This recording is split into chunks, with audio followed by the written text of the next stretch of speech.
Guys, ഞാനിന്ന് കാറ്ററിങ്ങിന് പോകുന്നു. കാറ്ററിങ്ങിൻ്റെ അവിടുത്തെ കാര്യങ്ങളാണ് നിങ്ങളെ കാണിക്കാൻ പോകുന്നത്. അങ്ങനെ ഞങ്ങൾ ഒരുപാട് ബസ് വെയിറ്റ് ചെയ്തിട്ട് ലാസ്റ്റ് ബസ് കിട്ടാതായപ്പോൾ ഞങ്ങൾ നേരെ ഒരു ഓട്ടോറിക്ഷയിൽ കയറിപ്പോയി. ഇതാണ് എൻ്റെ ഫ്രണ്ട് അബി, ഇവനും കൂടെ ഉണ്ടായിരിക്കും.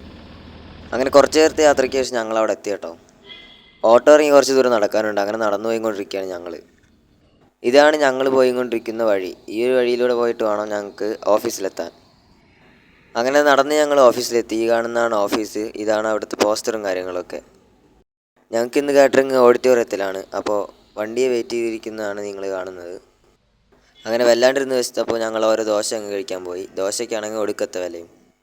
അങ്ങനെ വണ്ടി വന്ന് ഞങ്ങൾ വണ്ടിയിൽ കയറിപ്പോയി. അങ്ങനെ ഇവിടെ നിന്ന് ഞങ്ങൾക്ക് ഞങ്ങളുടെ യൂണിഫോമും കാര്യങ്ങളൊക്കെ എടുക്കാനുണ്ടായിരുന്നു. അങ്ങനെ അതെടുത്ത്.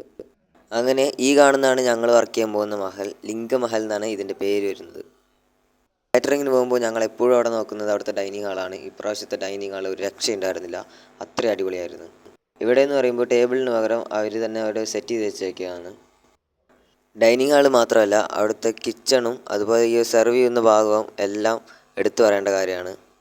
അങ്ങനെ അവിടെ പോയിട്ട് ഫുഡ് കഴിക്കുന്നതാണ് നിങ്ങൾ കാണുന്നത്. എല്ലാവരും ഓരോ പൊറോട്ടയും അതുപോലെ ഓംപ്ലേറ്റുമാണ്. ഈ കാണുന്ന എൻ്റെ ഒരു ഫ്രണ്ട് തേങ്ങ ചിരകിക്കൊണ്ടിരിക്കുകയാണ്.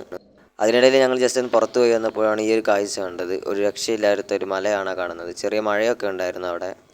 അങ്ങനെ എല്ലാം കഴിഞ്ഞിപ്പോൾ ആളുകളൊക്കെ വരുന്ന ടൈമായി. അതുകൊണ്ട് തന്നെ എല്ലാം സെറ്റ് ചെയ്തുകൊണ്ടിരിക്കുകയാണ് ഞങ്ങൾ. അങ്ങനെ എല്ലാവരും ഫുഡൊക്കെ കഴിക്കൽ കഴിഞ്ഞ് ഞങ്ങൾ ജസ്റ്റ് മുകളിലേക്കൊന്ന് പോയി നോക്കുകയാണ്. അങ്ങനെ പിറ്റേ ദിവസം രാവിലെ ഞങ്ങൾക്ക് സെർവിങ് ഉണ്ടായിരുന്നു. അത് കഴിഞ്ഞ് ഞങ്ങളും ഫുഡ് കഴിച്ച്. അപ്പോൾ ഇത്രയുള്ള ഒരു കൊച്ചു വീഡിയോ എല്ലാവരും ലൈക്ക് ചെയ്യുക, സബ് ചെയ്യുക.